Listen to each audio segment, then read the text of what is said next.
Nós temos alguns conceitos acerca de Deus. Deus Pai, Deus Filho e Deus Espírito Santo. A concepção de um Deus trino. Deus Pai, Criador, Deus Filho, o Salvador, e Deus Espírito Santo, o doador da vida e o conservador de todas as coisas. Deus às vezes está dizendo não é, e você está dizendo é para ser, ou vai ser. E muitas vezes pessoas dizem, será que é possível descobrir? Outra pergunta, como vou saber o que Deus quer? Paulo ele está escrevendo e falando sobre a condição da turma lá de Israel, os judeus. Ele está falando também para judeus nessa carta. E aí Paulo está chamando aquela turma para que eles pudessem crer, para que eles pudessem rasgar o coração, para se abrir para o novo que Deus estava dando. Nós cremos que a Bíblia é a palavra de Deus e que ali na Bíblia está toda a instrução para nós vivermos, né? E o que nós procuramos é conhecer, entender e aplicar o conhecimento da Bíblia, né? A informação, a instrução bíblica às nossas vidas. A Bíblia como única regra infalível de fé e prática. Então este é o texto básico da Igreja Congregacional. E dela a gente não pode se afastar. Existe uma sede, uma fome de conhecer a palavra de Deus, e o objetivo não é só para ter o conhecimento, mas para aplicá-la no dia a dia.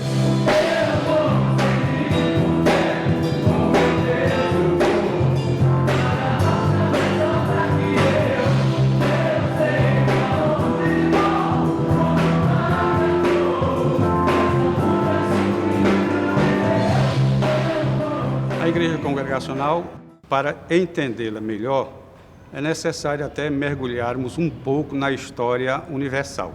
Depois da Reforma, surgiu um grupo chamado de puritanos, e esses puritanos exigiam que a reforma protestante ocorrida fosse mais profunda, no sentido da pureza doutrinária, da pureza de culto, e na pureza de entender a liturgia de uma forma geral.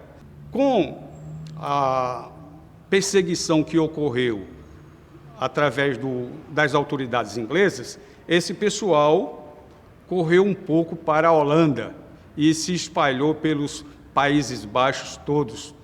Só que a perseguição continuou. Então eles resolveram migrar para os Estados Unidos, mais especificamente para o estado de Massachusetts. Os Estados Unidos, por sua vez, começou a criar sua missão evangelizadora. Com essa missão evangelizadora, muitos países foram alcançados. O Brasil, por exemplo, veio um dos missionários que gerou o congregacionalismo no Brasil, denominado de Robert Reed Calley.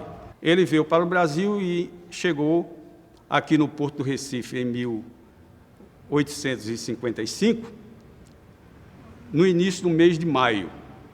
Mas ele não ficou em Recife, ele foi com destino ao Rio de Janeiro, chegando no Rio de Janeiro no dia 10 de maio de 1855.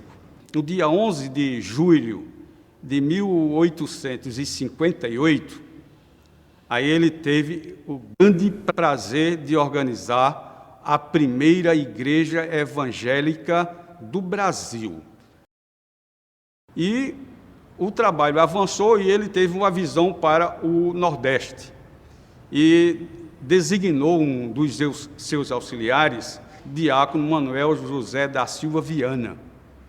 E ele veio a Pernambuco nos fins dos anos 50, e começou a evangelizar Pernambuco, a ponto de, no dia 19 de outubro de 1873, no Teatro Santa Isabel, aqui em Recife, Dr. Calley esteve presente, organizando esta igreja, que hoje é denominada Igreja Evangélica Pernambucana. Mas a perseguição religiosa aqui em Pernambuco foi muito forte em cima da igreja pernambucana. 1920 foi a conquista deste terreno, e o pastor da época também era engenheiro. O pensamento era estabelecer a igreja pernambucana numa área estratégica. E aqui a Rua do Príncipe era um bairro eminentemente residencial. Então era um ponto estratégico para organizar definitivamente o local da igreja pernambucana. Em 1913, resolveram juntar as igrejas evangélicas, que eram frutos diretos ou indiretos do trabalho do Dr. Calley, e juntar num congresso, que chamou-se na época de Convenção, que foi realizada em julho de 1913, no Rio de Janeiro. E para lá foram 13 igrejas. Reuniu-se a convenção e criou-se a denominação, não com o nome atual, União das Igrejas Evangélicas Congregacionais do Brasil. Naquela época recebeu o nome de indenominacional.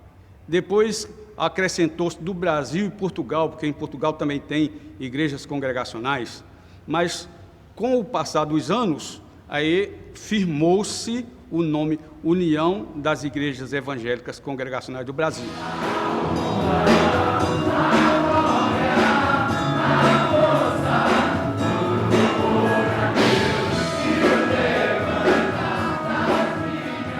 O culto ele é livre. Normalmente ocorre na sequência de confissão, oportunidade para a pessoa orar, para a pessoa, né, estar se conectando, digamos assim, a Deus, né, de estar numa intimidade com Deus, logo no início do culto. Temos a oportunidade de cânticos de louvor, de adoração, de gratidão a Deus. Temos também a leitura bíblica e a reflexão na palavra, que visa a edificação, que visa o conhecimento, né, da palavra de Deus pelos fiéis. E temos também a oportunidade de comunhão, né? E pelo menos uma vez por mês nós temos a celebração da Ceia do Senhor, que é o ponto alto, digamos assim, numa obediência bem objetiva a uma das ordenanças do Senhor Jesus. E há uma oportunidade de interação entre os membros, né? Então aí também nós falamos da comunhão do corpo, né? Da vivência da comunidade.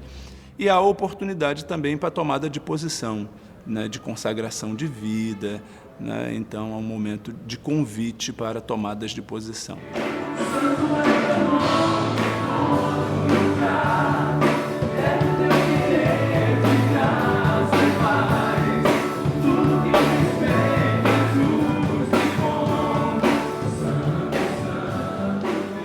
A igreja congregacional é uma das igrejas evangélicas, né, que anuncia a Jesus Cristo como Senhor e Salvador e aponta o caminho de um relacionamento real com Deus. Meu apego às características denominacionais pela sua firmeza doutrinária, pela sua ortodoxia, pelo seu fundamento histórico e pelo congraçamento e amizade que eu tenho entre todos os congregacionais, dos mais antigos aos mais novos. Eu louvo ao Senhor porque Ele me colocou no contexto congregacional, que é um contexto saudável e que é um contexto que realmente nos encoraja a segui-lo.